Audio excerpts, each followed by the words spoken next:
Well, hello everyone. It's much nicer out today. So, I don't know, this will just be an add-on video, I guess. I'm not going to show you everything. It's basically the same. This is the rear of that Pontiac Montana. As you can see, the main difference between the rotors is these are non-vented. The pads are quite low still. Those are 14 mils and these are 15s. As you can see, the e-brake cable comes up in here. And then another captive nut. I already put some blaster on around here, and hopefully this thing doesn't battle. I don't know if I have another Torx, but anyways, I'm gonna get the caliper off and go from there.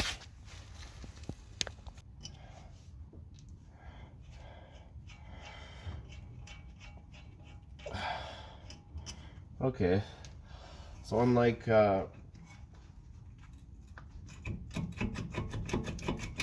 fronts, I was telling you how there's the two different pin styles.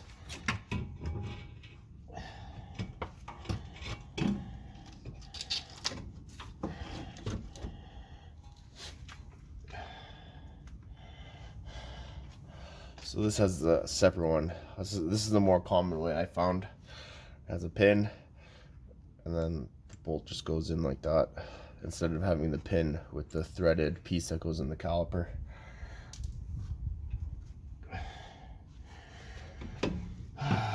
Let's see, yes. It's very common for the rears with an e-brake application to have a screw type caliper. You'll be able to tell with it has those two triangle indents, and they sell this small little tool. It's square that goes on a socket. If you're very careful, you can use pliers, vice grips, but it's kind of a hassle. The tool's cheap enough. I'll show it to you in a sec. Actually, maybe we'll do that right now. We'll get that down, screwed in. So there's the tool. As you can see, there's different patterns. It is what it is.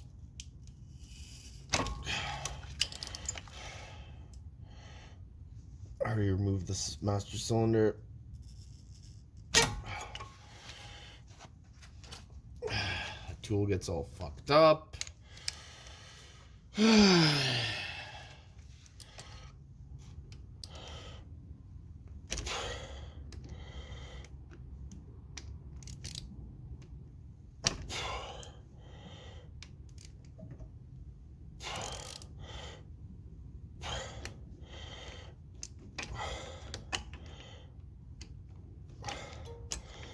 Oh yeah, you're gonna not want to put your parking brake on.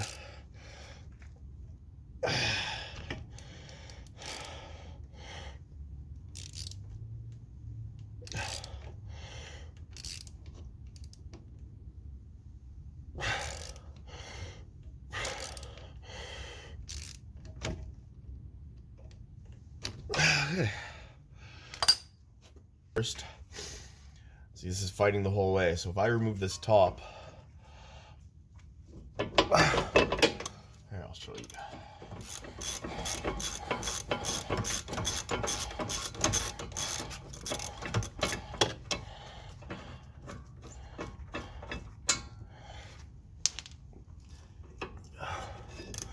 That bracket comes out like that and starts flopping around. That just becomes a pain in the ass. I'd just rather have it in the same position.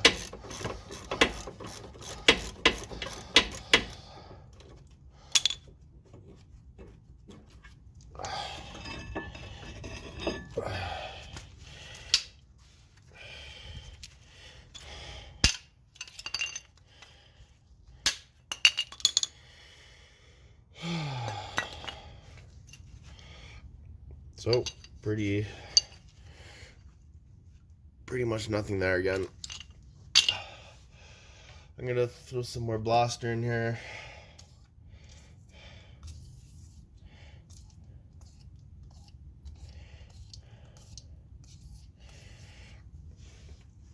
I'm gonna go clean up the same thing I did last time. Take the grinder, Zip it here, zip it there. Clean up these bolts on the bench vise. Oh, we got a semi-seized pin. I've seen people that take an air hammer and they whack around there. I have an air hammer. I don't have a compressor that works. So let's just see if I can just help loosen this. I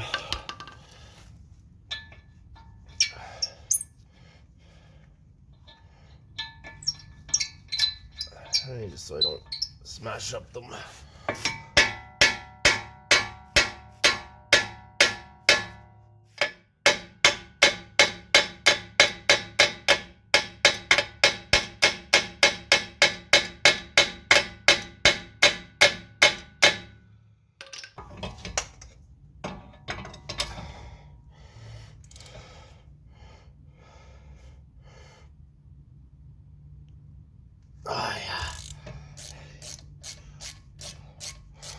I don't know if the hammering helped or if it didn't.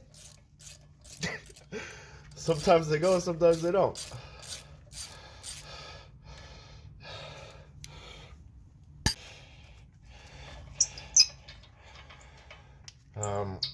I've read lots of manuals that say you shouldn't put lube on threads. I mean, these are rusty, so I mean, if you're gonna be torquing, I got a video coming up. I'm just working everything out about torque. You know, we can use these as an example.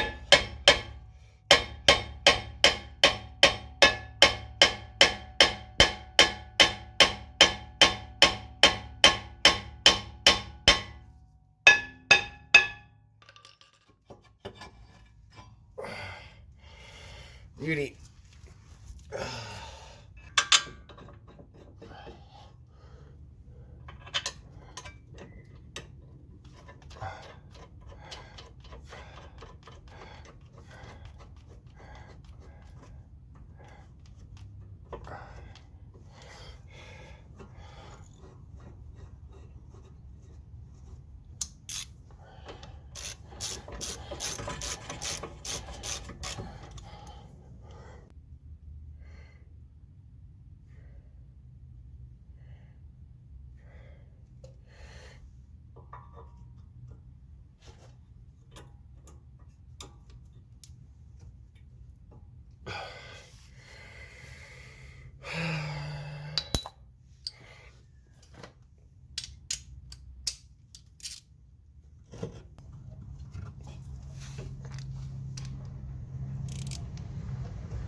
Okay, there you go.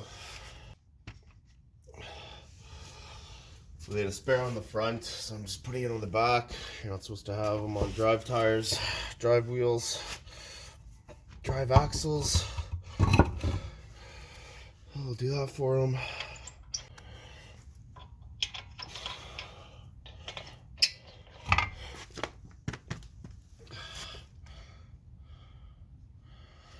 I just put my Milwaukee on the 1 setting.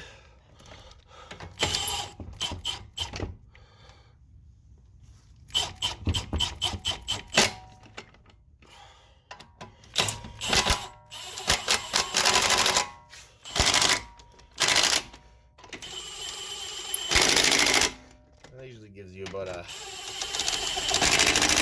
half turn to a full turn.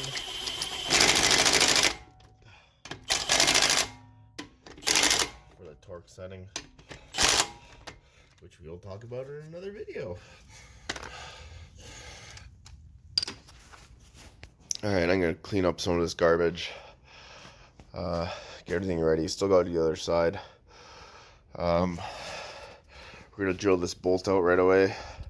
I'm going to have to flip the car around We'll do the other side. Thanks for watching. Comment below, like and subscribe. Thanks. Love you all.